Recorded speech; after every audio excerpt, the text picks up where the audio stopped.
So as you can see, just another update on the progress. So I showed you guys the other day, if you look over here, you can see the road.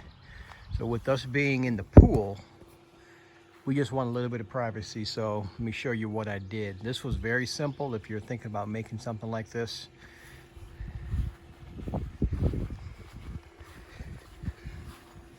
So what I did is first thing you want to do is you want to make sure that you call ahead, make sure you're not going to hit any utility lines or anything. So what I did was I used a 8-inch auger and I went down about 18 inches. I went down there. If you look here, I went down here.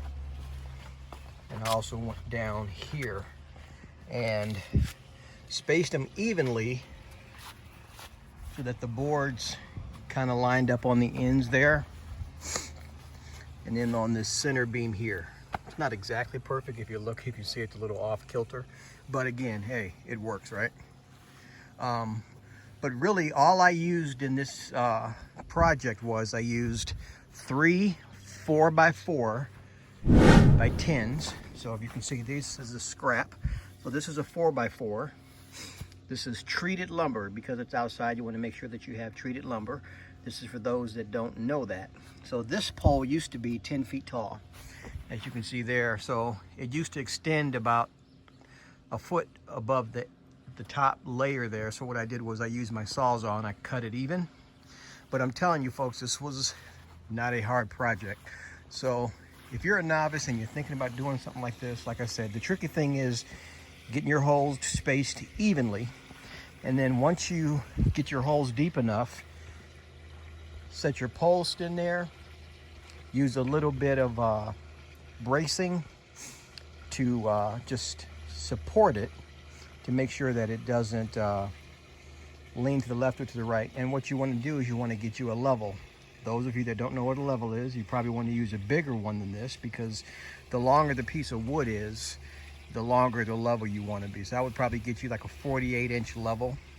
But anyway, this one did what I needed to do. I just wanted to make sure that the pole was level, and once I poured the concrete in, it pretty much set up overnight, so where I was able to take off the braces.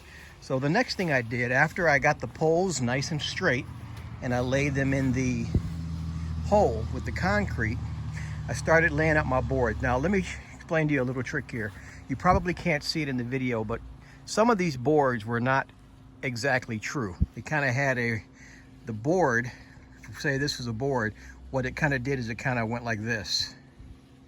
They kind of had these bows in it, so it made it hard because I was trying to get like an even gap all the way through the boards, as you can kind of see. So some of them I kind of had to use a chisel to kind of squeeze them open, and it was kind of a pain in the butt. But overall, it looks pretty good. I got them, I only had probably 3 boards that were really out of whack. So if you go to buy lumber, like these are 1 inch thick by 6 inches wide by 10 feet long boards. So I ended up getting, I believe it was 32 of them, because what I wanted to make sure that I did was once we get the deck finished down there, I wanted to make sure that I had enough height for the wall so that when we're sitting on the deck in our bathing suits and getting in and out of the pool, we have a little bit of privacy from the road.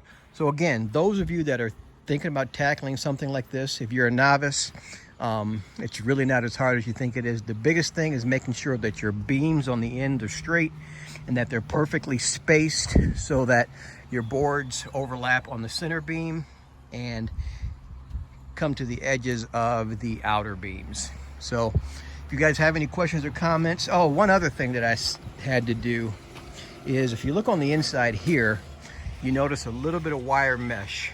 So the reason I did this is because, as you can see, we have a lot of grass here, and where I'm redoing the landscape here, you can see there's still a lot of rocks.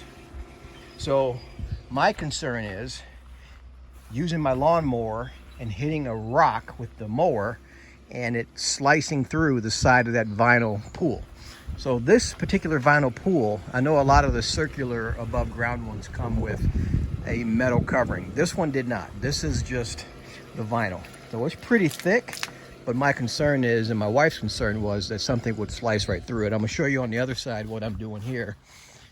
as well. So if you look down, you see those green pieces of sheet metal. I'm going to get some longer ones. I have some actually in that little building down there that are actually the same color as the pool. I was just being lazy and I grabbed the green ones because I didn't want to dig down to the bottom to get the ones that are the same color. Call me lazy, I guess. So I have to reconfigure these poles here, and then I'm just going to get me a metal drill bit, and I'm going to drill through the tin, put some washers on, and bring it up to about the level of the top of the pool there, so that again, as I'm cutting the grass here, I don't hit something that I'm not aware of and it goes slicing through the pool. I would hate to have to replace this liner and get this sucker out of here and then fill it back up. I don't want to have to go through that again, at least for some years. But anyway, if you guys have any questions or comments, please drop them in the comment section down below. Another thing that I did too is these boards were kind of bowed. So if you look there, you can see I took a 2x4 there and one by down there. And I put it on the unfinished side because I don't care what we see. I just want it to look nice from the road.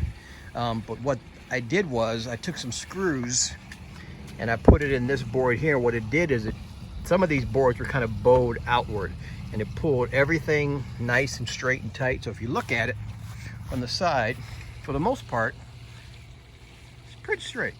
There's one or two boards that are a little goofy, but again, when you're dealing with lumber, which is imperfect, I was just blessed to find what I found. So anyway, I love you guys, and I will check you guys on the next one. Please make sure that you like this video, subscribe to the channel so you don't miss any of the great content that I have. And I'm sorry that I didn't make something where you can actually watch me putting it together.